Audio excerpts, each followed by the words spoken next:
하나님 말씀 봅니다. 하나님 말씀은 계시록 14장, 요한계시록 14장 6절부터 13절까지 말씀입니다.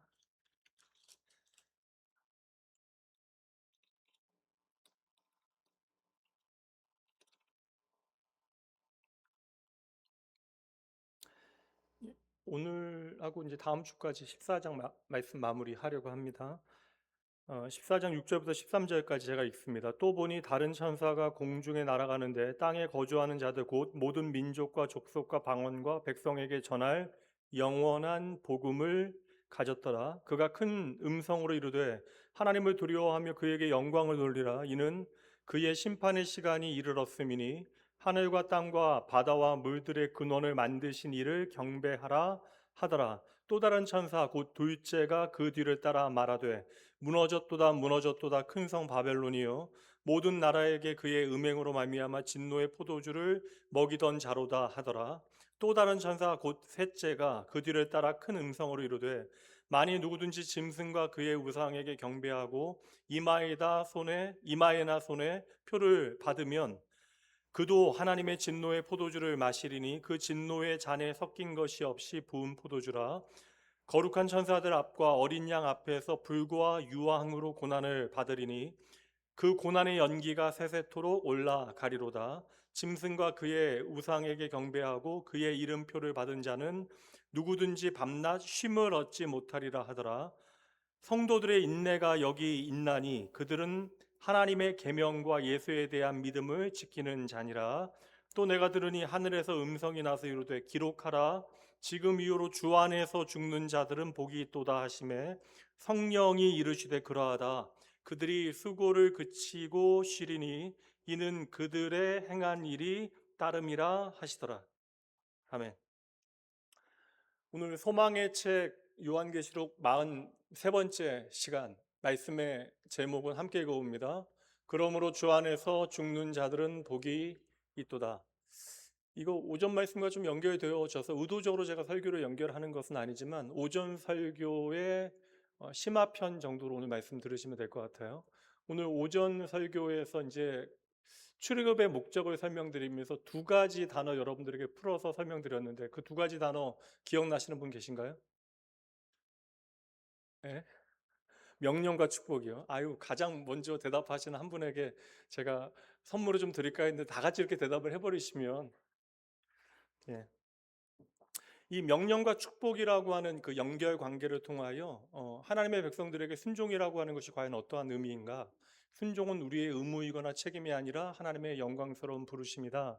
그래서 출애굽한 하나님의 백성들이 내가 하나님의 백성이라고 하는 것을 이제 순종이라고 하는 결과를 통하여 우리는 증명하게 되어진다, 확인하게 되어진다. 이게 오전 말씀의 중요한 내용이고 이제 아마 이제 다음 주 이제 마지막 사입장 말씀에서는 출애굽기 사입장 말씀에서는 이제 우리가 좀 오해하고 있는 출애굽에 대한 어떤 오해를 마지막 장을 통해서 좀 한 두 가지로 풀어볼까라는 생각을 가지고 있습니다. 이 원고가 거의 이제 정리는 끝났고요.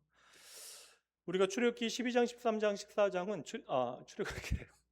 요한계시록 12장, 13장, 14장은 요한계시록 3장 말씀과 더불어서 이렇게 요한계시록에 되게 중요한 내용들이 다 담겨져 있는 그러니까 복음의 핵심과 본질을 우리에게 보여주는 중요한 내용이 다 이 안에 담겨져 있습니다.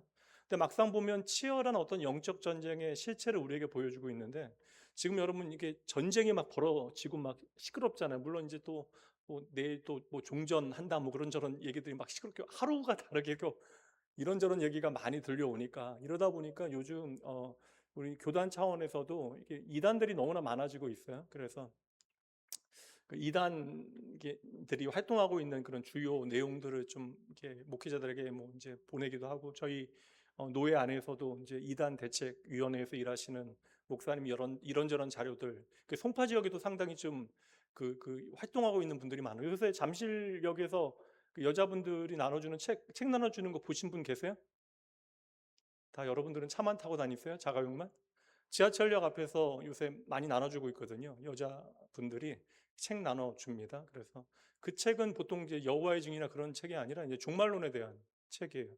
이제 아마 이제 이게 뭐 제가 좀 이게 설명을 다 드리기는 어려운데 이거 목회자들이 상당히 참여하고 있는 지금 이제 집회가 준비되어지고 있는데, 이게 사실 이렇게 어려운 교회들, 뭐 작은 교회들, 또 이렇게 분별이 좀 부족한 그런 곳에서 이제 사람을 모아서 참석하게 되어지면 개인별로 또 돈을 주고 뭐 그런 일들이 지금 벌어지고 있어요. 그래서 뭐 모르고 지나가면 가장 좋긴 한데, 확실하게 좀 이러한 시대에 눈에 보이는 징조들을 그릇되게 해석하는 사람들이 상당히 많다. 그리고 이것들을 이제 목회자가, 만약 말씀 사역자가 잘못 해석하게 되어지면 이게 성도들에게 얼마나 위험한 일인가, 뭐 그런 생각을 좀 하게 되어집니다. 그러다가도 이제 이 땅에 하나님의 몸된 교회를 지키시는 분은 하나님이시니까, 또 하나님의 주권, 하나님의 일하심 우리가 믿음으로 바라봐야죠. 그래서 12장, 13장, 14장은 우리가 믿음의 눈을 가지고 개혁 교회가 보여주고 있는 어떠한 중요한 신앙의 원칙에 따라 해석하지 않으면 그냥 두려움을 우리에게 안겨주는 이야기로 보여집니다. 그래서 실제로 이게 우리 교단, 저희 교단 안에서도 이제 이걸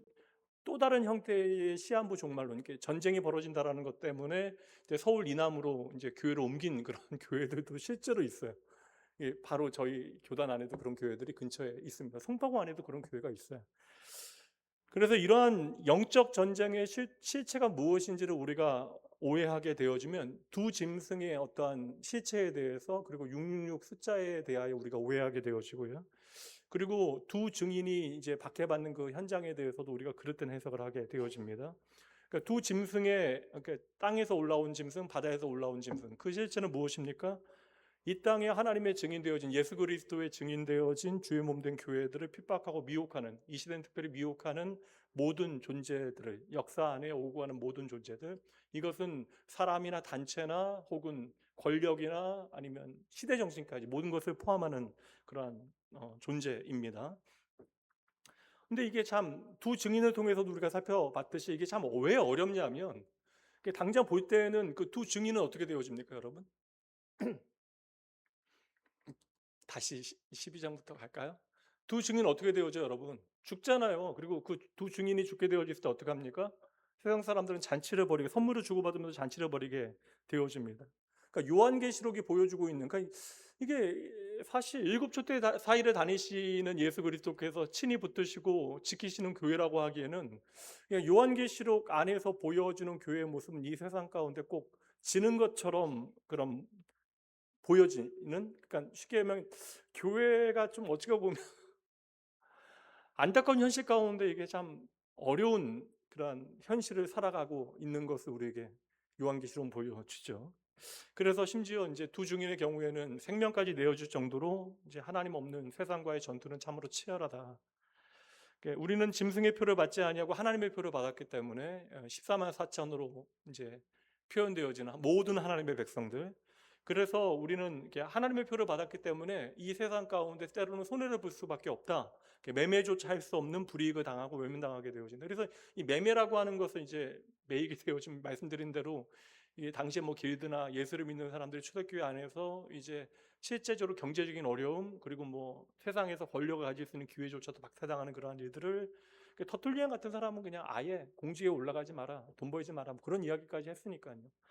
참으로 이 세상과의 전투는 그 처절하고 치열했고, 특별히 이제 어 이게 기독교인들이 로마 안에서 이렇게 받았던 그 박해, 이게 사실 참 이질적이거든요. 이게 사실 종교에 대해서 상당히 그 민족 종교에 대해서 상당히 이렇게 유화책을 펼쳤던 너그러웠던 로마가 왜 이렇게까지 기독교인들을 박해했는가? 이게 정치적인 이유도 상당히 있긴 하지만 그런 것들도 우리가 역사 가운데 좀 살펴볼 필요가 있다.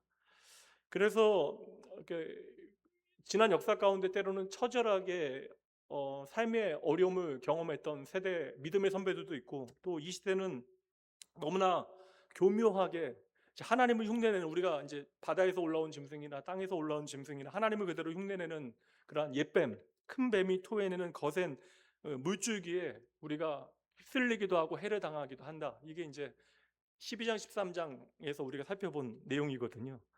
이렇게 보면 당장 이 땅에 교회는 눈으로 보기에는 좀 초라해 보여요. 약하고 매맞고 고통당하는 것으로 보여집니다. 그런데 우리가 이 어두운 전투의 한복판에서 하나님께서 우리에게 요한계시록의 말씀을 통하여 심어 주시는 확신이 무엇입니까? 이제 주의 몸된 교회가 이제 초대교회들이 이제 세워지고, 그 교회들의 요한은 하나님께 보여주시는 그 계시의 말씀, 환상을 통하여 보게 되어진 하나님의 뜻이 담긴 계시의 말씀을 초대교회에게 편지로 보내게 되어죠. 이제 그들 가운데 이미 박해가 시작되어진 교회도 있고요. 이 박해는 갈수록 심해질 것입니다. 그러니까 당장 교회가 얼마나 연약한지, 그리고 그 안에서는 상당한 많은 사람들이 교회를 떠나가는 사람들, 또한 배교하는 사람들이 등장하게 되어지는데, 그런 그 어두운 그 전투의 한복판에서 하나님께서 요한계시록의 말씀을 통하여 우리에게 심어주시는 확신이 무엇인가? 우리가 꼭 당장 오늘 죽을 것과 같이 보여지는 사망의 음침한 골짜기 있을지라도 그 사망의 음침한 골짜기 역시 어, 하나님의 주권과 통치가 임하는 자리이다. 우리가 하나님을 멀리 떠나 저 바다 끝에 가서 거할지라도 거기에서 나를 기다리신 하나님을 우리는 반드시 만나게 되어진다. 그래서 여러분, 가장 하나님의 백성들에게 가장 어두운 곳은 바로 하나님의 구원의 빛이 가장 선명하게 비치는 은혜의 자리가 되어지는 것입니다. 그래서 여러분, 하나님께서 이 한 가지 기억하시면 돼요. 요한계시록의 말씀을 통해서 하나님은 당신의 백성들을 결코 버리지 아니하십니다. 하나님은 당신의 백성들을 절대 포기하지 아니하십니다. 이 사실 우리가 요한계시록의 말씀을 통하여 확인하시면 되는 거예요.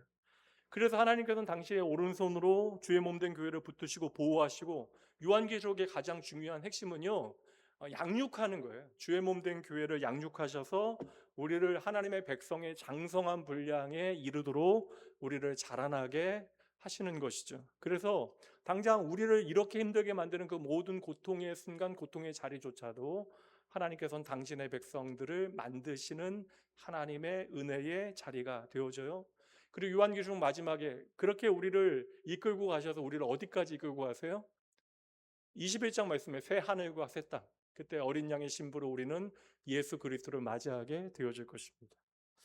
그래서 12장과 13장, 14장 5절까지는 이 하나님의 위대한 보호와 인도하심에 대해서 우리에게 말씀해 주고 있다면, 14장 6절부터 오늘 이제 본문의 말씀부터는 이 하나님 없는 세상의 모든 하나님 없는 세력들, 그러니까 이 마귀의 세력들, 그들을 향한 하나님의 준엄한 심판과 그 가운데 성도들만이 누릴 수 있는 진짜 쉼이 무엇인지, 그리고 하나님의 복이 무엇인지, 이것을 대비하여 우리에게 이제 그려주고 있는 거예요. 그러니 여러분, 이 자리에 여러분 힘든 분들 얼마나 많이 계세요. 사실 우리 이제 이렇게 건강에 문제 있어서 어려움 있는 분들도 계시고, 특히 이제 또 항암 치료 받는 우리 성도님들 계신데, 또 지난주에 한참 좋으셨다가 또 약간 어려운 시간, 지금 이렇게 항암 이제 치료 표적 이제 또 항암 이렇게 진행하셔야 되고 그런 분도 계시고, 또 어제만 해도 컨디션이 되게 좋으셨는데 또 오늘 컨디션이 좀 안 좋아지셨다는 이야기도 듣고, 물론 뭐 이 모든 시간들을 통해 하나님께서는 하나님의 선하신 일을 나타내 보여주시겠지만, 뭐 지난주 제가 수요일 날 이 부분에 대해서 여러분들에게 자세히 좀 설명을 드렸습니다. 뭐 꼭 우리가 그런 건강의 문제가 아닐지라도 우리 인생에 얼마나 다양한 인생의 어려움의 문제들이 있어요. 수고하고 무거운 짐진 우리들에게 나에게 와서 쉬라 말씀하신 하나님의 음성 듣고, 이 말씀 가운데 하나님만이 우리에게 주실 수 있는 거대한 위로와 격려 발견하는 귀한 은혜의 시간 되어지길 주님의 이름으로 축복합니다. 그럼 그렇게 우리가 마음 준비하고 본문의 말씀 6절과 7절 함께 보도록 할게요. 이번엔 여러분 읽어주세요. 시작.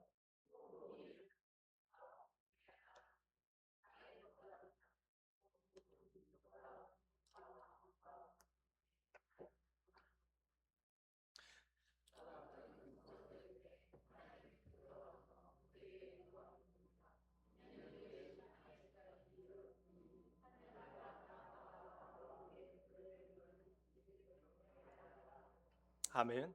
그러니까 이게 뭐 여러분 읽긴 하셨는데 보니까 6절 말씀 보여주세요. 6절 말씀 보면 첫 번째 천사가 이제 공중을 날아가면서 큰 소리로 이제 온 땅의 열방 방언들을 향해서 모든 민족을 향하여 외치는데, 그 천사가 가지고 있는 게 뭐예요, 여러분? 뭐예요, 여러분? 마지막에 보면 영원한 복음이다. 그리고 이제 하나님을 두려워하며 영광을 돌려라.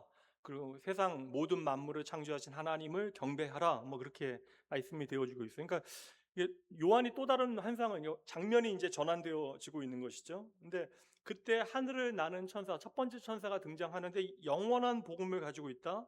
그 지금 심판의 소식이 전해지고 있는 자리에서 가장 먼저 등장한 천사가 있는데, 그 천사에게는 무엇이 있다고요, 여러분? 이거 중요하다고, 여러분. 영원한 복음이 있어요. 복음은 좋은 거예요, 나쁜 거예요?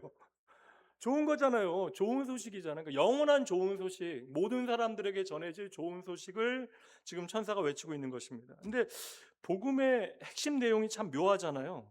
근데 왜냐하면 이 영원한 복음이 있다라고 시작했는데 그 다음에 내용을 보니까 막상 입을 열어 외치는 소리는 하나님의 심판이 7절 말씀 보여주세요. 7절.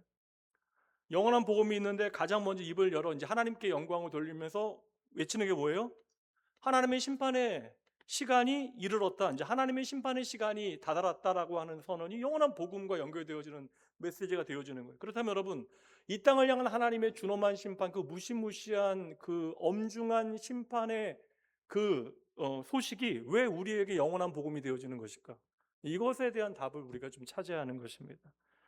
여러분, 분명 하나님의 심판은 있고요. 그 심판이 하나님 없는 사람들, 하나님을 부정한 사람들, 하나님 없이 살아갔던 모든 이들, 하나님 앞에 버림받은 모든 이들, 그들에게는 영원한 형벌로 들어가게 되어지는 저주의 날이 되어지지만, 하나님의 백성들에게 이 영원한 심판의 날은 어떠한 날이에요? 하나님의 나라, 영원한 그 나라, 새하늘과 새 땅으로 들어가는 복된 날이 되어지기 때문에 이 심판의 날은 우리에게 복음이 되어지는 것입니다.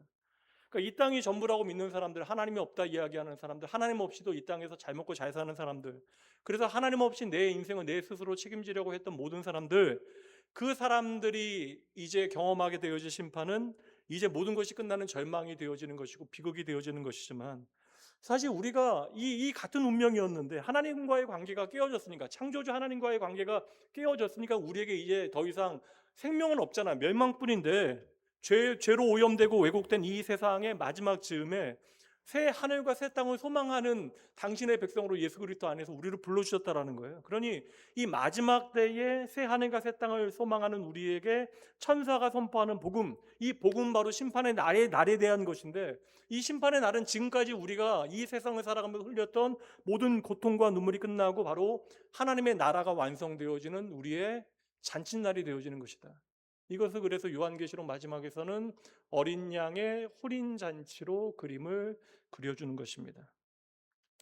6절 말씀 보여주시면 여기서 우리가 하나 좀 집중해야 되는, 좀 이렇게 다른 말씀에 나오는 것과 좀 다른 표현 봐야 되는데, 땅에 거주하는 자들이라고 하는 표현입니다.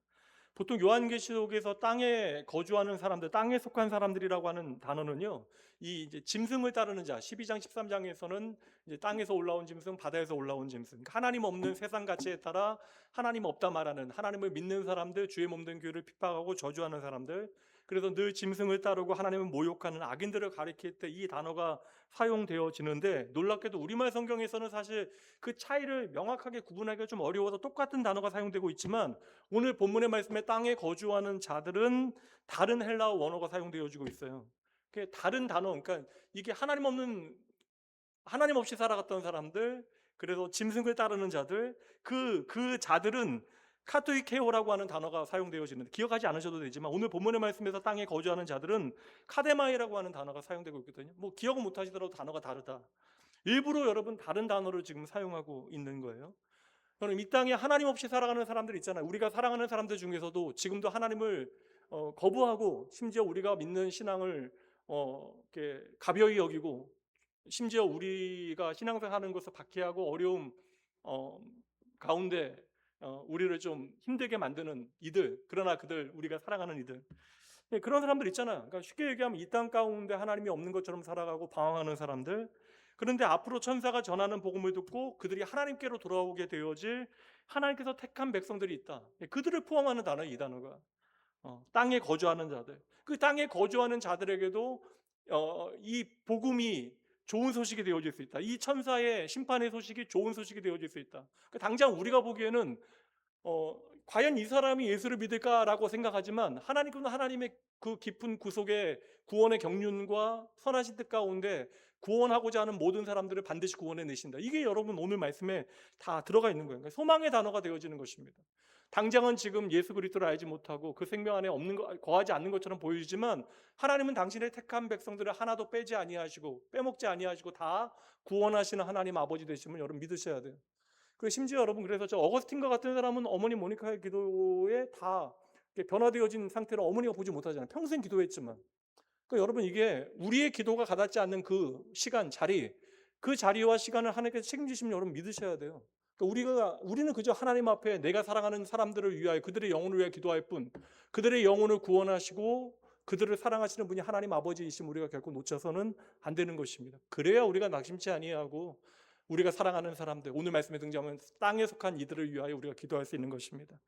하나님은 세상 끝날까지 당신의 구원을 온전히 이루신 하나님, 한 영혼이 하나님 앞에 돌아오는 것을 세상의 그 어떤 것보다 기뻐하시고 당신의 택한 백성을 단 하나도 놓치지 아니하시는 구원의 하나님 되심을 여러분 꼭 믿으셔야 돼요.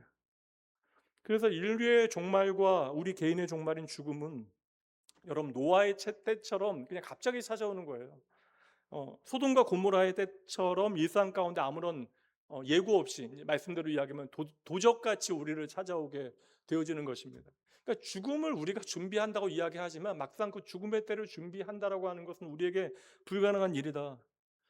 여러분, 로마에서 목회하시는 이렇게 50대 후반 선배 목사님 계신데, 사실 제가 얼마 전에 바로 이렇게 장남 이제 결혼 준비한다라고 하는 이야기 들었는데, 여러분 지난주 아침 운동 나가셨다가 심장마비로 세상 떠나셨어요.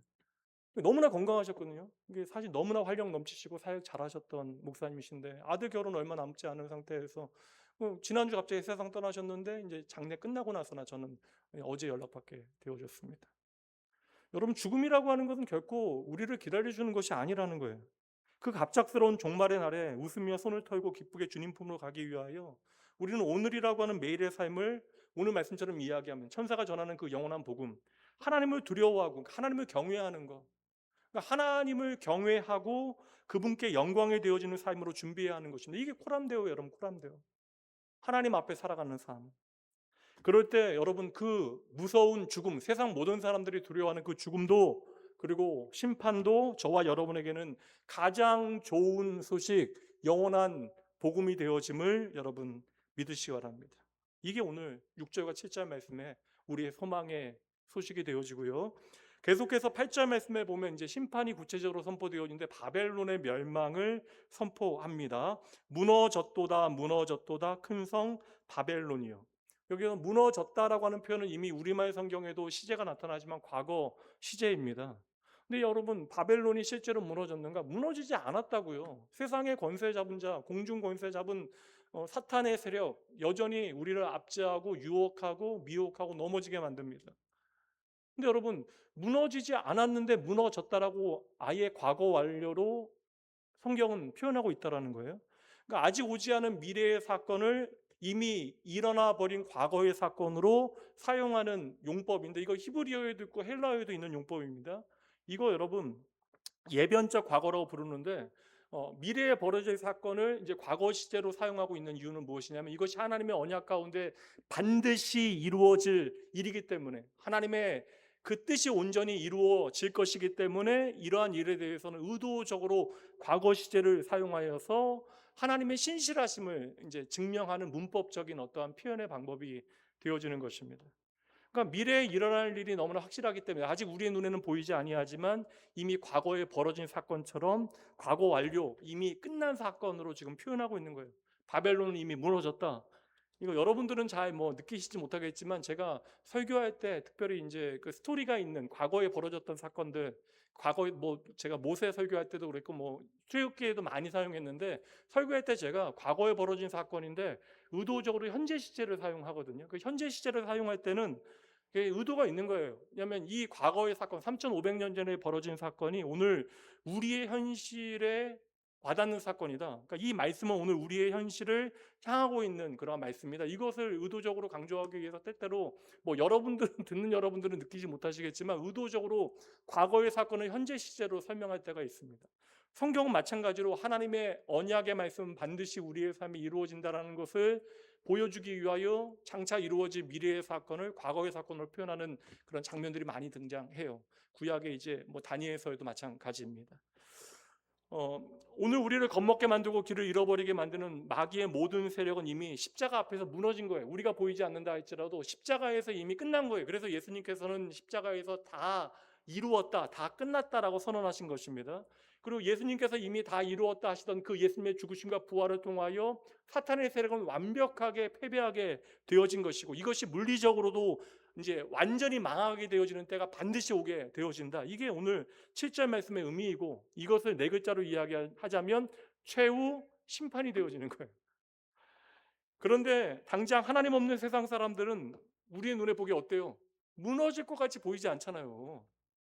하나님 없이 살아가는 이 세상은 무너지기는커녕 도리어 하나님 없이 사는 사람들이 하나님 두려워해서 우리는 하지 못하는 것들이 있잖아요. 그러니까 선한 양심을 따라. 그러니까 우리가 때로는 이게 사실 마음의 불편함을 느끼는 이유가 무엇입니까? 우리가 항상 좋은 선택을 할 수 없지만 좋은 선택을 하지 못할 때마다 하나님 앞에 좀 죄스러운 마음이 있잖아요. 없으세요? 양심이라는 게 있잖아. 우리에게는 하나님께서 창조하신 거잖아요. 인간에게 있는. 여러분 집에 키우는 강아지 그렇게 이뻐도 양심이 있어요, 걔네들? 없잖아요. 근데 하나님의 형상대로 창조된 저와 여러분요, 예, 양심이라는 게 있다고, 양심. 예. 그래서 우리가 하나님의 뜻대로 우리의 인생을 살아들이지 못할 때마다 죄스러운 생각이 드는 것이고, 하나님 앞에 나오기에 좀 내가 이게 좀 너무 이렇게 불편할 정도로 힘든 순간들, 그런 순간들이 있다. 하나님의 은혜를 오롯이 내가 내 삶에 이렇게 누리지 못한 어떠한 죄책감이 우리 안에, 물론 이 죄책감도 은혜 앞에 좀 내려놓아야 하긴 하지만, 저와 여러분은 그런데 세상 사람들은 하나님 두려워하지 않으니까 그냥 마음대로 사는 거예요. 그냥 사람들에게 판단받지 않을 정도로만 그냥 약삭 빠르게 그냥 뭐 대충 웬만큼 그냥 뭐 세상 표현들은 겉모습을 마음대로 사용하면서, 근데 그렇게 사는데 여러분, 그렇게 해서 그들이 권선징악의 원리대로 벌 받아요? 안 그렇잖아, 여러분. 그러니까 우리도 더 흔들리는 거라고요. 하나님 없는 사람들 지 맘대로 살아가는데, 약삭 빠르고 정직하지 않게 살아가는데, 그들이 더 우리들 보기에는 어떻게 살아요? 편안하게 살고 풍요롭게 사는 것처럼 보여집니다. 물론 하나님께서 은혜 주시면, 물론 우리가 정직한 열심을 다하여 세상 사람들보다 더 귀하고 아름다운 것들을 얻어낼 수도 있죠. 근데 여러분, 다 컨닝하는 아이들 사이에서 컨닝 안 하는 아이가 시험 점수 잘 나오는 게 쉽겠어요? 뭐 어려워요, 여러분. 공부에 뭐 관심이 없으셔서 그런가? 이거 정말 어려운 일 아닙니까? 정말 정직하게, 여러분, 정직하게 모든 것들 다 지키면서 여러분 장사하거나 사업하거나 그러면서 그렇지 않은 사람들보다 더 돈을 잘 벌 수 있는, 물론 하나님께서 은혜 베푸셔서 그럼에도 불구하고 우리가 성공할 수도 있겠지만, 이거 더 어려운 일 아니라는 거예요. 이게 정말 어려운 일이라고요. 그래서 여러분, 성경에 보면 시편 말씀에도 보면 얼마나 많은, 욥기도 마찬가지고, 욥기 앞에 보면 욥 진짜 믿음 좋잖아요. 근데 뒤에 보면 조금만 가보면 어떻게 돼요? 하나님 앞에 내가 태어나는 것을 저주하고, 심지어 내가 태어나는 것을 축하하는 사람들조차 저주하고, 그러니까 밑바닥을 다 보게 되어지잖아요. 그러니까 의인이 무엇인가에 대해서 우리가 욥기 말씀을 통해서 철저하게 좀 깨닫게 되어지는데, 그러니까 우리가 세상의 기준으로 욥은 우리보다 좋은 사람, 그리고 어떠한 일단의 나쁜 사람들보다 좋은 사람이지만, 하나님의 기준에서는 그 역시도 죄인이에요. 이게 중요한 욥기의 핵심이 되어진 말씀인데, 뭐 욥기도 그렇지만 시편 말씀에 보면 인간의 속에 깊이 있는 내밀한 감정들을 하나님 앞에 다 토해내잖아요. 우리가 왜 시편 말씀에 은혜 받아요? 이건 개인의 솔직한 고백이거든요. 그래서 우리 안에 있었던 어떠한 감정들, 우리가 감히 내뱉지 못하는 말들을 시편의 선배들이 다 하나님 앞에 내뱉어. 그러니까 가끔씩은 우리의 마음이 이 말씀 읽으면서 위로받기도 하고, 좀 가끔씩은 속이 좀 시원하기도 하고. 시편의 말씀에 보면 여러분, 의인들이 악인의 형통함을 보면서 괜찮다라고 생각합니까? 아니에요. 너무나 억울해합니다. 시편 73편이 아주 대표적인 말씀인데, 악인의 형통함을 보고 믿음의 사람이요 너무나 흔들리게 되어집니다. 볼게요. 시편 73편 3절부터 말씀 볼게요. 이는 내가 악인의 형통함을 보고 오만한 자, 여기서 오만한 자는 하나님이 없는 사람이, 하나님을 경외하지 않고 두려워하지 않는 자, 오만한 자를 질투하였다. 여러분, 질투하다라는 단어가 어떤 의미예요? 부러워하다는 거 아니에요? 부러워하다. 그러니까 하나님 없는 악인의 형통함을 보고 내가 질투하였습니다. 내가 부러워하였습니다. 4절 말씀 보세요. 그들은 죽을 때에도 고통이 없고 그 힘이 강건하며 사람들이 당하는 고난이 그들에게는 없고 사람들이 당하는 재앙도 그들에게는 없나니. 이거 사실 오늘 우리의 현실과 별반 다르지 않잖아요. 그래서 세상에서 하나님 없이 살아가는 그들의 교만이 하늘을 찌르게 되어집니다.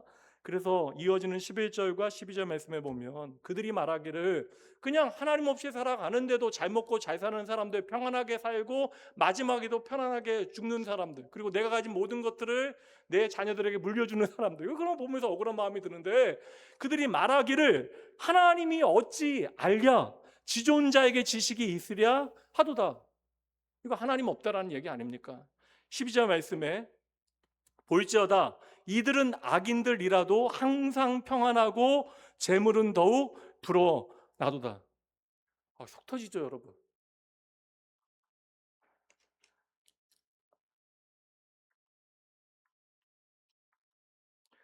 신앙 때문에 가슴 아프고 고난당하는 믿음의 사람이 하나님 없는 악인들을 바라보게 되어지니까 그들은 누가 봐도 나쁜 일들만 하는데, 악한 일들만 하는데, 야, 이런 사람들 좀 벌 받아야 되는데. 저희도 가끔씩 목회자들 그 얘기했거든요. 너무나 악한 사람들 이렇게 보면, 세상에 악한 사람들 보면 이게 너무나 악하니까 이게 우리가 뭐 건들 수도 없어요. 그러니까 하나님께서 그냥 당장 데려가시지 않은 방법이 없는 사람들이 있거든요.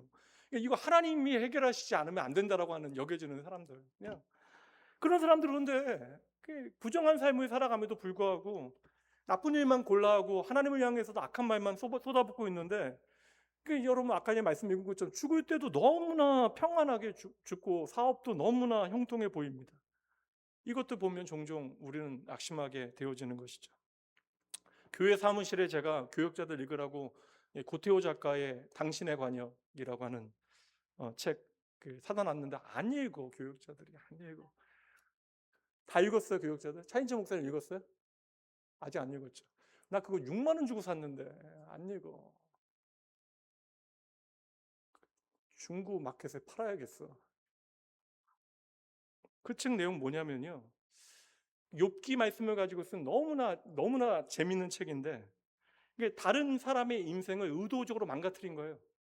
내가 받아야 될 벌을 선한 사람을 벌받게 만드는 그런 악한 일을 하게 되어집니다. 그런데 그 사람이 그냥 늙어 죽어요. 잘 먹고 잘 살다가 그냥 늙어서 평안하게 세상을 떠나게 되어집니다. 저는 그 장면이 너무나 인상적이었거든요.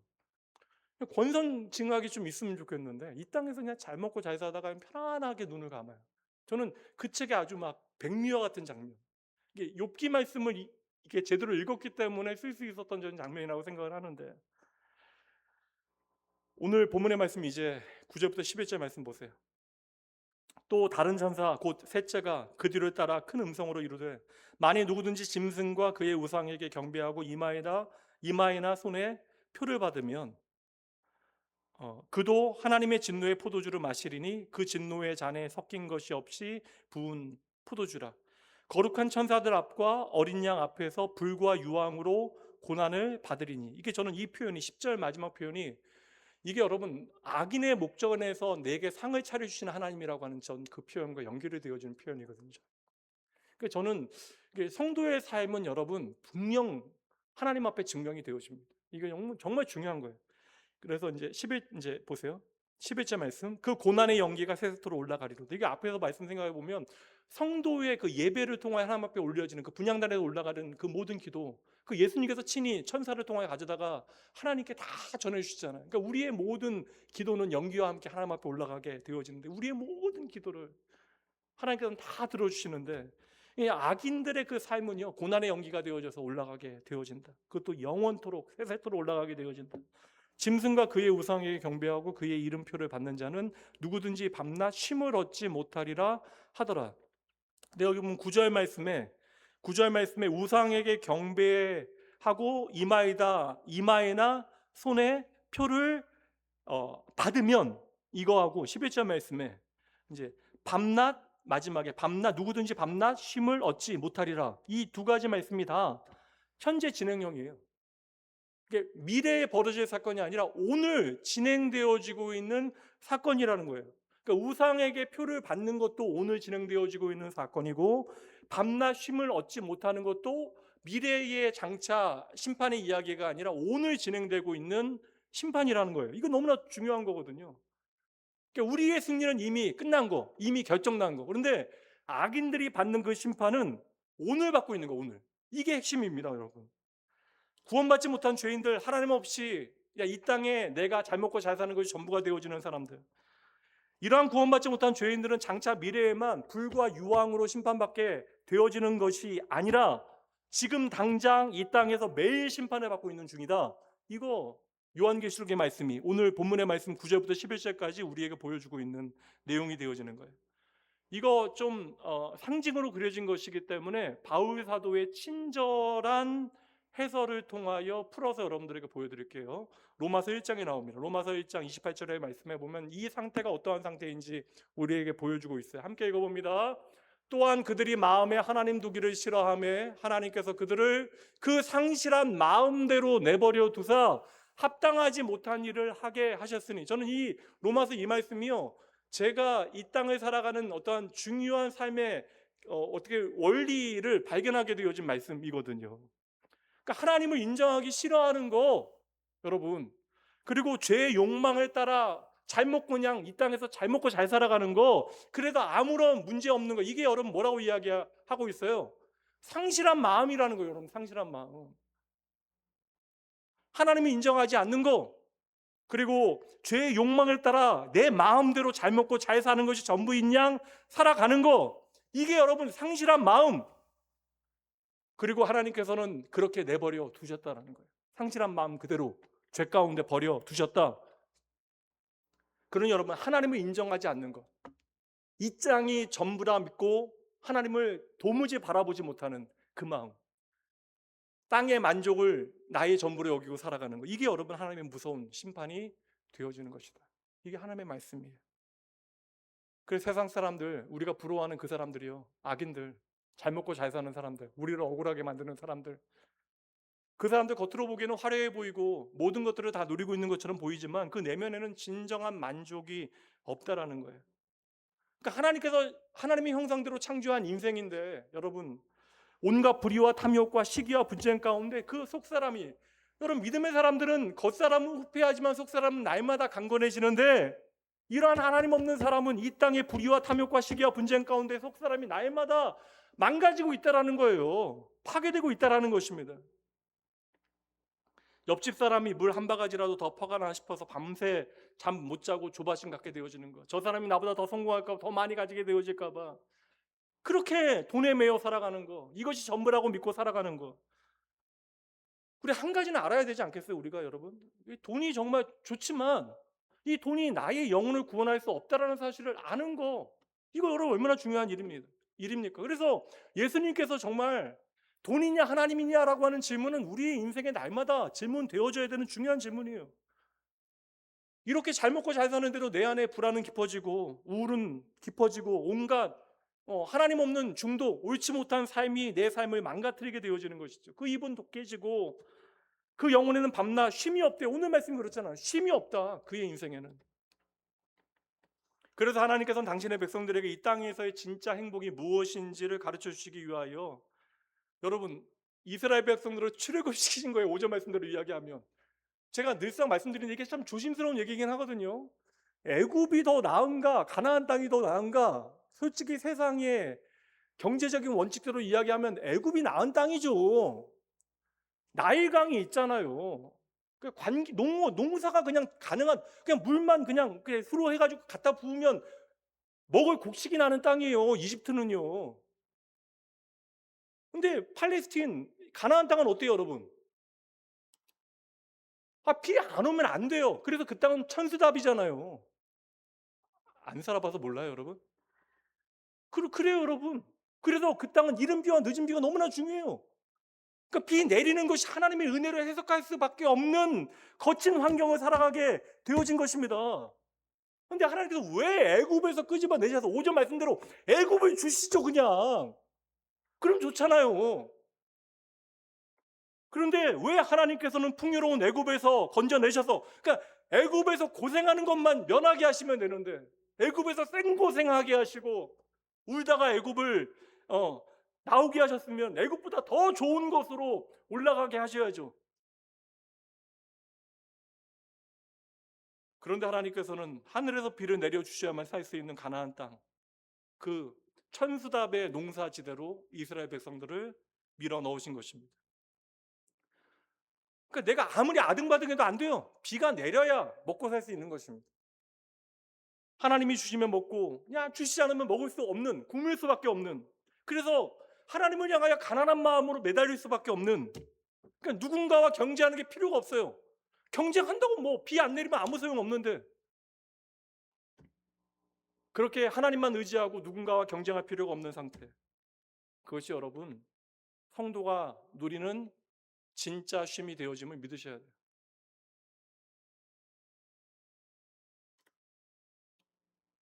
그런데 정말 굶어 죽게 하시나요, 여러분?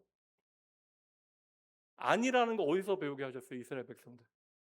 광야 40년, 날마다 만나로, 메추라기로.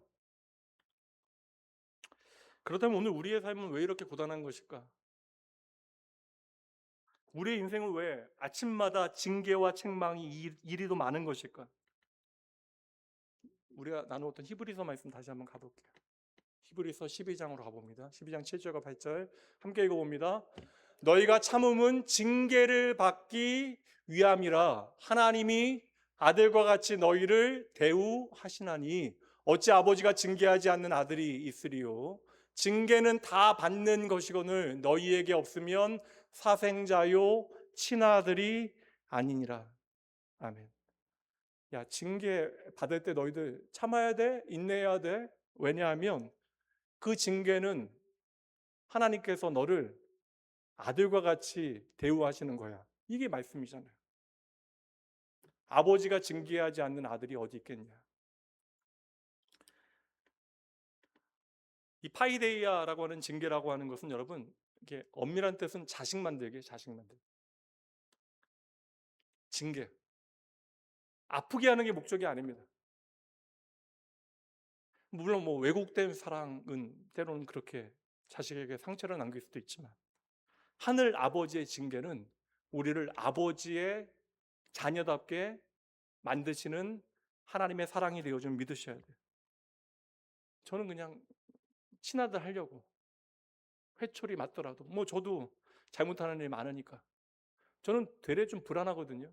무언가 제 마음이 하나님을 향하여 이렇게 아름답지 못할 때에도 하나님께서 말씀을 통해서 깨닫게 하시고 때로는 책망하지 아니하시면 제 마음이 막 불안해지. 물론 뭐 구원의 확신이 부족하다 그런 게 개념이 아니에요, 여러분. 언젠가 제가 교육방송에서 그 세계적인 명문 사립학교들 내용도 봤거든요. 그래서 뭐 그 당시에 제가 봤던 게 뭐 세 개 학교였는데, 하나 영국에는 그 이튼 스쿨, 이튼 칼리지인데 사실 뭐 애들 만 13세부터 5년 동안 교육하는 커리큘럼 있는 곳인데, 이제 그 아이들이 학교 다니면서 학교의 훈육이나 그 규율을 그냥 지옥 헬이라고 부르더라고요. 인터뷰에서 이야기하는데, 지금 그 이튼 칼리지가 있는 그 지역이요. 지금 오늘 온도가 낮에가 32도입니다. 32도인데 아이들 교복 보여줬어요. 교복. 14살짜리가 연미복 입고 다녀야 돼. 이렇게 연미복에 조끼까지 입고 긴 바지 입고 구두 신고 32도인데 여러분들은 여러분 편하게 교회 오신 거예요.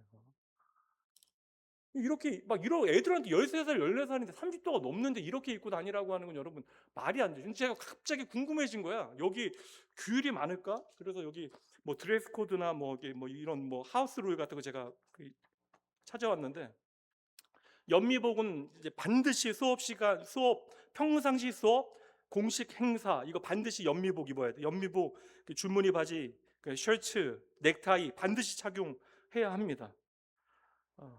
그리고 보니까 여기 보니까 그 학교 설립자 동상을 지나갈 때는 동상 오른쪽으로 반드시 통행해. 이런 것까지 뭐예요?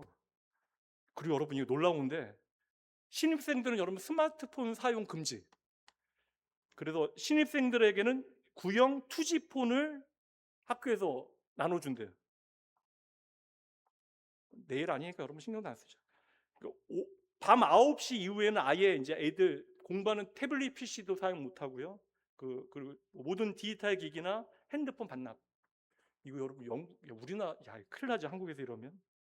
이거 보고 또 얘가 보면 기숙사하고 생활교육 보니까 이게 항목이 8개로 막 수십 개의 금지하는 항목들이 가득 차 있습니다. 그리고 걔네들이 지옥이라고 이야기하잖아요. 그 안 들어가면 되잖아요.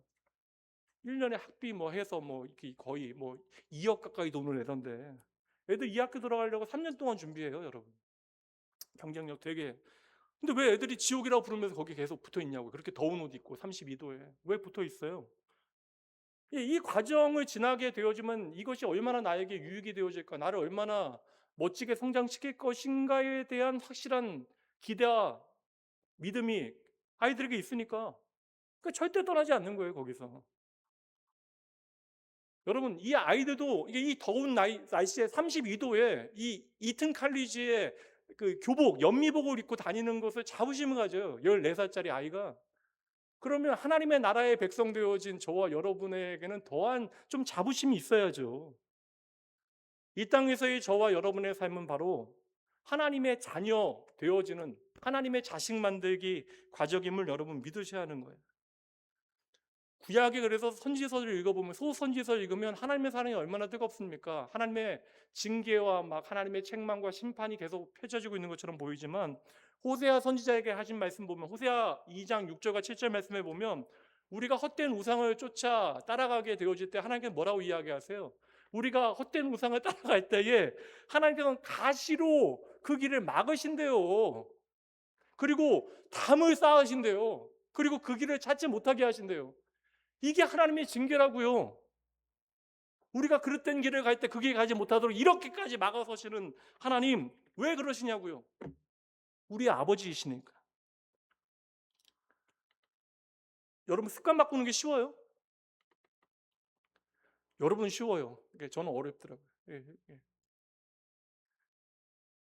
이게 뭐 아내한테만 한 얘기인데 제가 건강을 위해서 이게 사실 건강 관리를 잘해야 되니까 건강을 위해서 그러니까 저한테 막 얼굴 너무 막 안 좋아졌다 그런 얘기 안 좋아진 게 아닙니다. 좋아진 거예요 지금. 일부러 의도적으로 열심히 운동하고 막 이렇게 해서 이렇게 몸을 건강하게 만든 거예요. 왜냐면 이제 건강 진단 받을 때 좋은 전 뭐 사실 솔직히 말씀드리면 죽음이 두렵지 않은 건 아니지만 그래도 허락되어진 시간 좀 건강하게 사명 감당하는 것이 또 제가 해야 되는 일이니까. 근데 이게 사람이 참 이상하죠. 건강 관리 열심히 해야겠다라고 생각하고 목표를 정해놓고 할 때는 음식도 보면 덜 먹고 싶고 또 그런데요. 제가 어느 날 딱 모든 건강 검진 결과나 뭐 이렇게 제가 계획했던 모든 것들이 딱 되니까요. 그때부터 뭐가 이렇게 먹고 싶어요. 평생 이렇게 관리할 수 있을 거라고 생각했는데 아니에요, 아니에요. 먹고 싶은 건 왜 이렇게 많고. 어. 이게 저는 캐톨릭의 여러분 그 음식 탐하는 거 7가지 죄잖아요. 음식이 이렇게 좋아요. 옛사람을 벗는 게 여러분 쉬운 게 아닙니다. 옛사람을 벗고 새사람을 입히시려는 하나님 아버지 열심 때문에 때때로 우리의 인생이 거칠고 힘들게 느껴지는 순간들이 분명 있다. 그러니 여러분, 내가 하나님의 백성 되어 짐을 확신하신다면, 다르게 바꾸면 주 예수 그리스도 그분이 나의 생명임을 여러분 믿으신다면 오늘 당장 여러분의 인생에 있는 고난 때문에 너무 좌절할 필요 없어요. 낙심할 필요 없습니다. 그러니까 내 마음은 낙심되어지고 좌절하지만 하나님께서는 절대 저와 여러분 포기하지 않으신다고요. 그리고 하나님이 이 고난을 통하여 하나님의 거룩함에 참여하게 하실 겁니다. 왜요? 하나님께서 예수 그리스도를 통하여 저와 여러분을 당신의 자녀 삼으셨잖아요. 그렇다면 이 치열한 자식 만들기 학교를 걸어가는 성도의 진짜 실력과 기준이 무엇이어야 하는가? 이어진 12절 말씀 함께 읽어보도록 할게요. 읽어봅니다. 시작.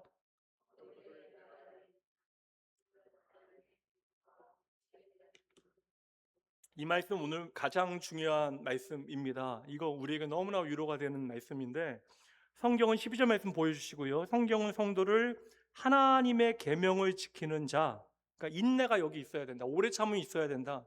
그러니까 성도는 하나님의 계명을 지키는 자이다. 오늘 5절 말씀대로 이야기하면 성도는 뭘 해야 돼요? 하나님의 명령에 순종하는 자이다. 그러니까 하나님의 계명을 지키는 자여야 한다. 인간에게 타락이라고 하는 사건은 뭐예요, 여러분? 열매 하나 따먹은 사건입니까? 타락은 뭐예요, 여러분? 하나님의 계명을 내던진 사건이잖아요. 하나님이 나의 법이 되어질 수 없다. 그리고 내가 스스로의 인생의 왕이 되어지겠다. 이렇게 선언하는 사건이 바로 타락 사건 아닙니까? 그런데 하나님을 떠나게 되어진 인류에게는 멸망밖에는, 죽음밖에는 답이 없는데, 하나님께서는 당신께서 이 인류를 그러니까 세상을 창조하신 그 목적대로 보시기에 심히 좋은 모양으로 우리를 회복하기 위하여 구원의 프로젝트를 가동하시죠. 예수 그리스도를 통하여. 그렇게 구원 얻은 성도는 자신의 자아와 욕망을 억누르고 원래대로 창조의 법칙대로 하나님의 말씀에 순종하는 삶으로 돌아와야 된다. 그래서 우리는 우리에게 말씀이 들려지는 것이 얼마나 은혜인가. 이건 정말 놀라운 거거든요. 우리가 물론 뭐 노력하고 있는 것처럼 보이지만 여러분 이 자리에 앉아서 집중한다고 말씀이 다 귀에 들리는 거 아니잖아요.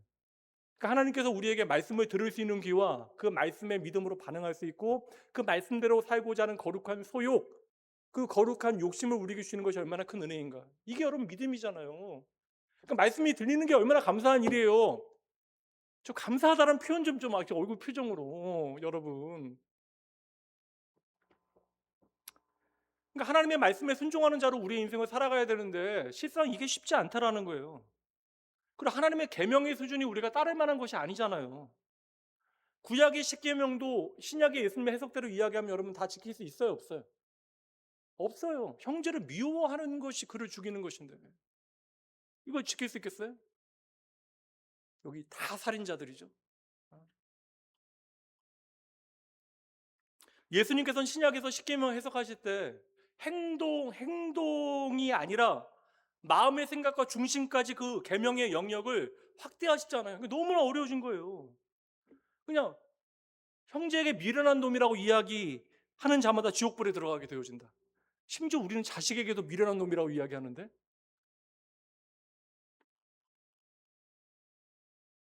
원수를 사랑하고 나를 핍박하는 자를 위하여 기도하라. 이게 어떻게 가능하겠어요?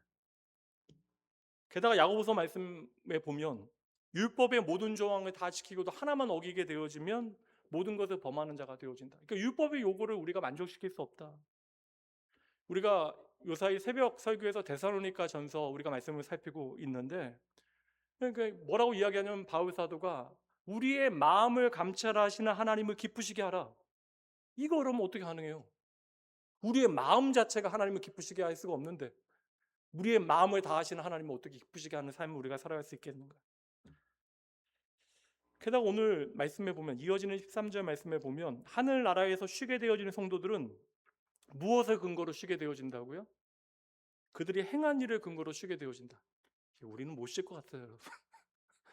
우리가 행한 일을 근거로 하나님께서 쉬게 하신다면 이 자리에서도 조금 더 쉬어야 되는 사람과 그렇지 않은 사람들이 구별될 거 아닙니까? 근데 하나님 나라는 그런 나라가 아니라고 우리가 배웠는데 큰일 났네요. 이런 엄중한 하나님의 말씀 앞에서 당당히 설 수 있는 사람, 나는 정말 괜찮다라고 할 수 있는 분들 이 자리에 계십니까? 여러분들은 그러실 수 있을지 몰라도 저는 자신이 없습니다. 당장 뭐 제가 만약에 제 행한 일에 대한 점수를 매긴다고 이야기하면 그냥 뭐 70점, 80점이 아니라 저는 뭐 20점도 안 될 것 같아요. 그게 낙제일 겁니다. 만약에 여기서 말씀이 끝난다면 여러분 우리는 통곡해야 돼요. 절망 가운데. 그런데 다시 12절 말씀 보세요. 12절 말씀. 계명을 지킨다라고 하는 말씀 뒤에 바로 붙어 있는 놀라운 눈물겹도록 놀라운 복음이 있어요. 계명을 지킨다라고 하는 것 다음에 뭐가 나와요? 예수에 대한 믿음이 나온다고요. 저는 마음이 너무나 편한데요. 예수에 대한 믿음이 뭐예요, 여러분? 그 예수가 나의 구원 되신다는 믿음인데 예수에 대한 믿음은 뭐예요? 계명을 온전히 지키시는 분이 누구예요, 여러분? 예수님이시잖아요. 그러니까 우리는 계명을 온전히 지킬 수 없어요. 근데 예수님께서는 율법의 모든 요구를 온전히 순종하실 수 있는 분이시잖아요. 참 하나님이신데 참 인간으로 이 땅에 오셔서 나면서부터 8일 만에 할례 받으시고 모든 결례를 행하시고 율법의 자질구레한 그 지침으로부터 십계명 도덕법까지 단 한 가지도 빠짐없이 완벽하게 예수님께서는 지켜내십니다. 100% 순종하시는 거예요. 그러니까 예수님만이 100점짜리 순종을 이 땅에서 살아내셨다라는 거예요. 근데 놀라운 건 뭐예요, 여러분? 예수님에 대한 믿음이 뭐예요? 예수님께서 이렇게 피땀 흘려 얻어내신 심지어 죽기까지 순종하신 그 순종을 통하여 십자가에서 이루어내신 그 순종의 100점짜리 성적표를 아무런 자격 없는 낙제점 받을 수밖에 없는 마이너스 점수 받아야 되는 저와 여러분에게 고스란히 넘겨주셨다는 거예요. 이게 복음 아닙니까, 여러분? 이걸 믿는 거예요. 율법의 모든 요구를 완성하시고 저와 여러분을 위하여 죽으시고 부활하신 예수 그리스도 안에서 이제 예수님이 받은 성적표를 통하여 저와 여러분을 하나님께서 의롭다 칭해 주신 사건이 구원의 사건 아니라는 거예요. 우리가 얼마나 율법을 잘 지켰느냐 이것으로 우리를 구원하시는 것이 아니라 예수님의 온전하신 십자가에서 온전히 이루신 그 100점짜리 순종의 성적표를 보시고 야, 너 다 지켰구나. 그리고 우리를 합격시켜 주신 거예요. 그렇게 우리는 하나님의 나라의 백성, 하나님의 자녀가 되어진 것입니다. 그래서 우리는 오직 예수님의 은혜로 천국을 거저 얻은 자들. 이게 12절 말씀 표현된 거예요. 계명과 예수 믿음이 함께 붙어있는 복음의 신비 가운데 저와 여러분 오늘도 하나님의 백성으로 이 자리에서 하나님을 예배하고 있는 것입니다. 그럼 이제 마지막 질문. 이게 간혹 이게 말도 안 되는 얘기인데 이미 제가 여러분에게 2번 정도 설명을 드렸는데 예수님께서 이렇게 다 하셨으니까 율법의 요구를 예수님께서 다 완성하셨으니까 이제 우리는 내 성적표가 아니라 예수님의 성적표를 가지고 살아가는 것이니까 우리는 이 땅에서 내 마음대로 죄송합니다. 속된 표현 사용하면 개판으로 마음대로 살아도 괜찮은 것일까요? 다 아니다라고 이야기하지만 실상은 그렇게 사는 사람들도 간혹 있긴 합니다. 근데 절대 아니라는 거예요. 성경이 로마서도 그렇고 에베소서 말씀도 그렇고 이 놀라운 복음의 은혜를 정말로 제대로 통과한 영혼은 절대 그렇게 리액션할 수 없다는 거예요. 반응할 수 없다는 것입니다. 그래서 말씀드렸다시피 우리에게는 회복되어진 중생한 양심과 염치가 있기 때문에 여러분 염치와 양심이라고 하는 것은 인간다움이에요. 여러분 중국의 유향의 동국 열국지라고 하는 그러한 책에 실린 일화인데 춘추 전국 시대의 초나라 장왕이라고 하는 왕이 이제 충직한 장군들을 쉽게 하면 위로하는 연회를 베풀게 되어집니다. 그런데 갑자기 큰 바람이 불어와서 연회장의 모든 불이 꺼지게 되어져. 그때 한 여성의 날카로운 비명이 들려옵니다. 그게 그 왕의 총애를 받는 후궁이었는데 불이 꺼진 틈에 누군가 그 자리에 있는 장군 중에 하나가 그 후궁의 볼에 볼에 땀이래요. 뺨에 입을 맞춘 거예요. 근데 그때 그 후궁이요, 그 각끈을 잡아서 끊어낸 거예요. 그래서 불을 켜기 전에 후궁이 장왕에게 알립니다. 이거 누군가 나에게 몹쓸 짓을 했고 내가 그 사람의 그 각끈을 끊어냈으니 불을 켜서 빨리 이 사람을 찾아내서 벌을 주라고. 그때 장왕이 뭐라고 이야기를 하냐면 내 충직한 생명을 바쳐서 이 나라를 위하여 일하고 나의 충직한 신하 되어진 그가 술에 취해 한 번의 실수로 그 사람의 명예를 실추시킬 수 없으니 이 자리에 있는 모든 사람들은 자신의 각근을 스스로 끊어내라. 그리고 불을 켠 다음에 연회를 계속하게 되어집니다. 그리고 훗날 장왕이 진나라와의 전쟁에서 생명을 잃게 되어지는 위험에 처하게 되어지는데 그때의 생명을 걸고 목숨을 바쳐 싸운 한 장수가 있어요. 그 장수 때문에 목숨을 건지게 되어진데 그 장수가 누구였냐면 뻔한 얘기긴 하지만 그 어두운 연회에서 각근이 끊어졌던 당교라고 하는 장군이었습니다. 그러니까 그 당교는요 그 연회장에서 자신의 그 부끄러운 일에 대하여 기꺼이 죄를 덮어주었던 그리고 목숨을 살려준 그 왕을 위하여 황제를 위하여 자기의 목숨을 바치기로 그날 결정하게 되어졌던 거예요. 그럼 이게 여러분 은혜를 입은 자의 마땅한 반응 아닙니까? 다 수긍하시잖아요. 여러분 기독교는요 보다 고상하고 좋은 사람이 되어지는 목적이 아닌 물론 그러한 삶이 결과로 우리의 삶에 나타날 수 있지만 우리는 열심히 나를 좀 연마하여 갈고 닦아서 선행을 많이 쌓아서 세상 사람들에게 내가 이만큼 좋은 사람이다 이것을 증명해내는 삶을 살아가는 종교가 기독교가 아닙니다. 도리어 내 의를 세우려고 그렇게 애를 썼던 사람들 있잖아요. 결국에는 여러분 자기 의를 내세우게 되어지면 그 결과는 누군가를 판단하고 정지하는 자리에 서게 되어집니다. 그게 바리새인들 아닙니까?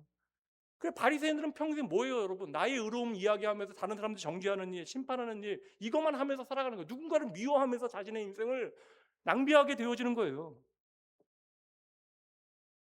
하나님을 위해서 살아간다 이야기하지만 하나님 앞에 절대 인정받지 못한 그 안타까운 삶. 종교적인 행위만 있고 거룩함은 없었던 그 삶. 되레 여러분, 우리가 오늘 추구해야 되는 참된 경건 그리고 거룩함이 무엇일까? 구별됨인데 그 구별됨은 어떻게 우리에게 주어지는 것인가? 그 나의 한계를 인정하는 거 아닙니까? 기독교의 본질은 내가 부족하다는 사실을 인정하고 나는 도무지 자격 없다는 사실을 인정하고 나 같은 죄인 살리신 이게 여러분 내가 정말 죄인이라는 사실을 깨달아야 여러분 나 같은 죄인 살리신 하나님의 은혜가 놀라워지는 거예요. 그 나의 연약함과 불가능함을 인정하고 나 같은 죄인이 살리신 하나님의 은혜에 압도되어 하나님의 바지 가랑이라도 붙잡지 않으면 나는 방법이 없다라고 하는 야복강가의 그 야곱의 절박함과 같은 마음으로 내 인생의 자리에서 두 손 들고 항복하고 하나님 앞에 나오는 거 이게 여러분 구원 아니냐고요. 서렌더라고 하는 이 항복이라는 단어 자체가 내 자격을 내려놓고 하나님께 내 인생을 맡겨드리는 거예요. 그게 두 손 들고 항복하고 전적으로 하나님의 말씀이 나에게 생명이 되어집니다. 그렇게 전적으로 순종하는 자녀가 되어지는 거 이게 여러분 거룩이라고요. 거룩. 여러분 이게 사실 신앙도 때로는 억지로 감당해야 되는 순간들이 있긴 하지만 이게 사실 계속해서 의무감이나 정죄 어떠한 정죄 당할까 봐 두려워서 우리가 억지로 교회 나오고 봉사하고 11조하게 되어지면 이거 얼마나 안타까운 일이에요. 평생 이렇게 살게 되어지면 우리 인생에 예수 그리스도의 이름이 어떠한 의미인가를 깨닫고 나 같은 죄인 살리신 하나님의 그 놀라운 은혜 앞에 감격하여 내 삶을 기쁨으로 드리는 거 이게 우리의 삶으로 드려야 되는 진짜 예배가 아니겠습니까? 그래 바울 사도의 인생의 가장 큰 자랑이 무엇이에요? 하나님을 아는 지식이잖아요. 그러니까 우리는 평생에 하나님을 날마다 배워가야 되는 거예요. 그러니까 예수 믿는 사람은 왜 조금 더 나은 삶을 살아가야 하는가? 하나님을 아는 지식이 우리 안에 채워지게 되어지면 우리가 어찌 살아야 하는가? 내 마음을 감찰하시는 하나님 앞에 하나님을 기쁘시게 하는 선택을 하나하나 더 우리의 인생에 만들어가야 하는 거예요. 그것이 우리의 삶의 진짜 예배가 되어지는 것입니다.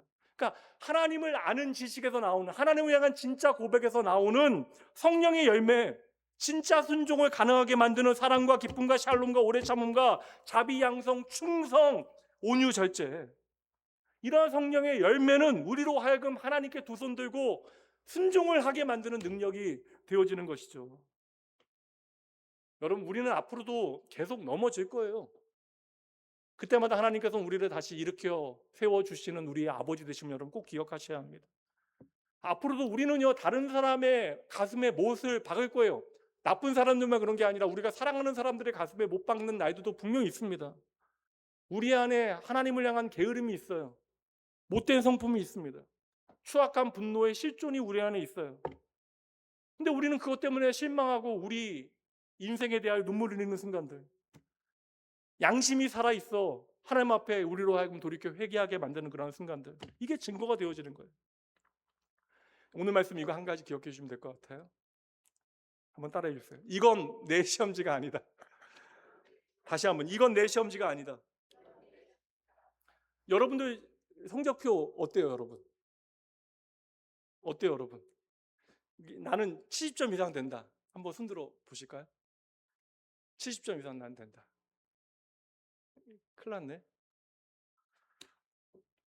저와 여러분의 성적표는 뭐 20점도 안 되고 10점도 안 될 수도 있어요. 낙제밖에 안 됩니다. 근데 이것은 예수님께서 십자가에서 함께 죽은 우리 옛사람의 성적표. 그리스도 예수 안에 있는 우리의 진짜 성적표는 십자가에서 나의 모든 죄를 위하여 죽으시고 부활하신 온전한 순종으로 주님께서 받으신 100점짜리 시험지. 그게 이제 저와 여러분의 성적표임을 믿으셔야 돼요. 이거 알면 여러분 염치 우리가 가지고 신앙생활 제대로 해야죠.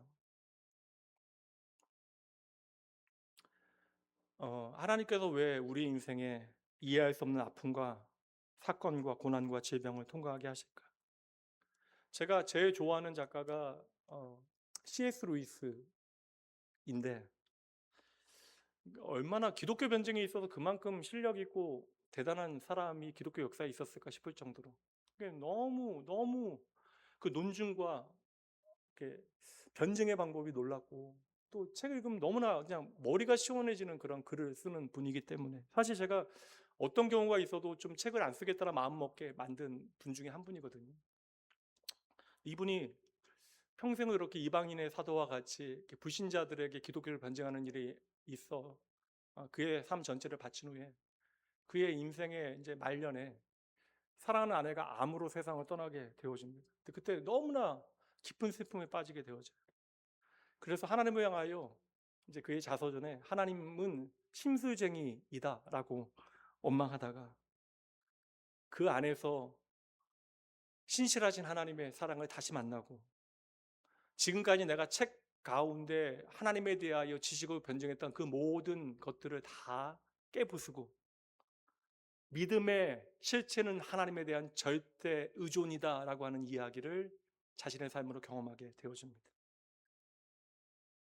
하나님께서는 그렇게 여러분 스스로 보기에도 너무나 뛰어난 석학조차도 하나님의 사람조차도 삶의 모든 순간을 통하여 하나님 한 분만 붙드는 진짜 항복을 받아내기 원하신다.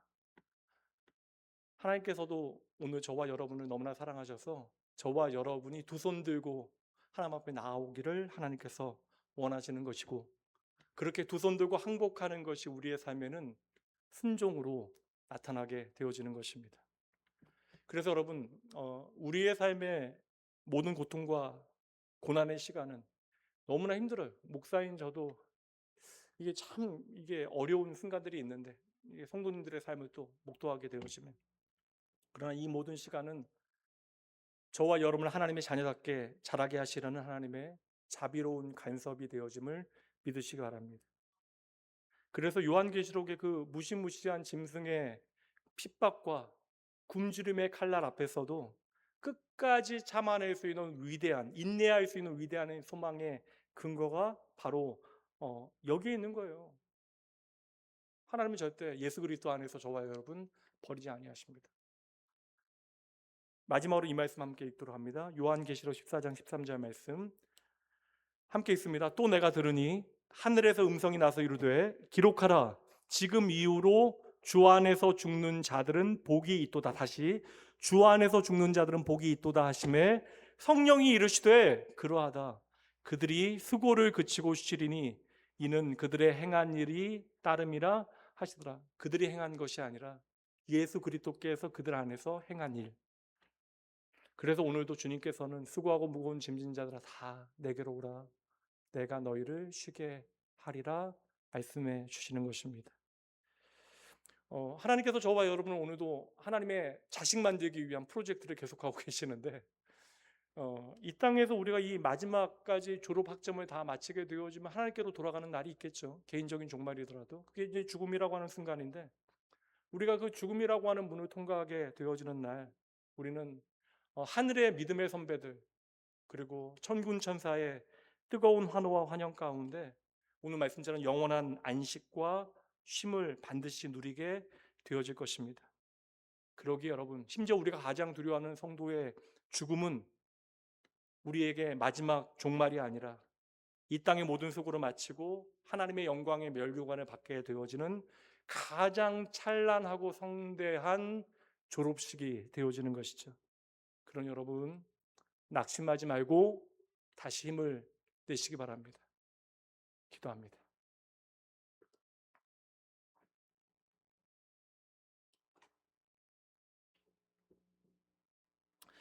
참 좋으신 하나님 우리 아버지 하나님의 크신 은혜 진짜 감사합니다.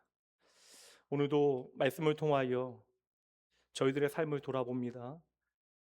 세상의 눈으로 보면 늘 그렇게 치이고 지고 짓밟히는 것 같이 보여지는 교회가 실상 예수 그리스도의 십자가 그 보혈 안에서 이미 완벽하게 승리한 존재임을 깨닫게 하시니 하나님 감사합니다. 우리가 이 땅을 살아가며 만나는 수많은 고난과 아픔의 정체가 우리가 버림받았다라고 하는 저주나 혹은 하나님의 심판이 아니라 나를 하나님의 진짜 아들과 딸로 빚어가시는 거룩한 자녀 만들기의 과정임을 말씀을 통하여 확인하게 하셨으니 주여 어떠한 환경 앞에서도 저희들 쉬이 낙심하거나 원망하지 않는 단단한 마음을 우리에게 주시옵소서. 매일 삶의 자리에서 내 실력을 대면하게 되어질 때마다 빵점짜리 낙제생 같아서 내가 하나님 앞에 사랑받을 자격이 없는 그러한 존재 같아서 절망하였던 저희들에게 주님이 피 흘려 성취하신 어린 양의 완벽한 100점짜리 성적표를 우리의 손에 거저 쥐어주신 그 감당 못할 사랑을, 은혜를 기억하며 살게 하여 주시옵소서. 그 사랑 우리의 삶에 더욱더 선명히 새겨서 이제는 억지나 의무가 아니라 자발적인 기쁨과 거룩함으로 날마다 하나님 앞에 항복하며 하나님의 백성답게 살아갈 수 있도록 주여 저희의 삶을 주장하여 주시옵소서. 이 시간 구별된 헌금 주님 앞에 올려드립니다. 일주일 동안 세상 가운데 땀 흘려 얻은 소득 가운데 이 모든 것이 주님의 손으로부터 내게 왔음을 고백하며 이 헌금 드리오니 드린 손길을 기억하사 이 땅의 풍요의 인생을 거는 불안한 인생 더 이상 살지 아니하고 하늘 문을 여시고 때를 따라 돕는 은혜로 채우시는 하나님의 안식을 누리게 하여 주시옵소서.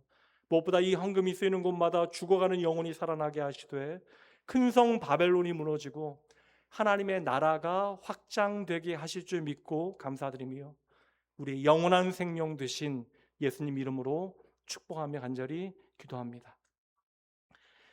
이제는 우리를 그 십자가에 흘린 피로써 하나님의 자녀 삼으신 우리 주 예수 그리스도의 귀하신 구원의 은혜와 빵점짜리 죄인을 100점짜리 친자식으로 삼아주신 아버지 하나님의 그 집요하신 사랑하심과 어떤 고난의 터널 가운데서도 끝까지 인내하며 거룩한 믿음의 경주를 완주하도록 날마다 우리를 격려하시고 말씀으로 넉넉히 이길 힘주시는 성령 하나님의 교통하심, 인도하심, 내주하심이 세상 눈에 비록 약하고 초라해 보인다 할지라도 이미 보장되어진 최후 승리를 바라보며 주 안에서 죽는 자의 저 영원한 복과 안식을 소망하며 오늘이라고 하는 삶의 모든 자리에서 거룩한 항복과 순종의 경주를 끝까지 완주하기로 다짐하는 낙원의 모든 가족들, 권속들 머리 위에와 이들의 가정과 고귀한 일터와 이 나라, 이 민족, 전 세계 열방 가운데 이제 남은 청년의 여름 사역 위에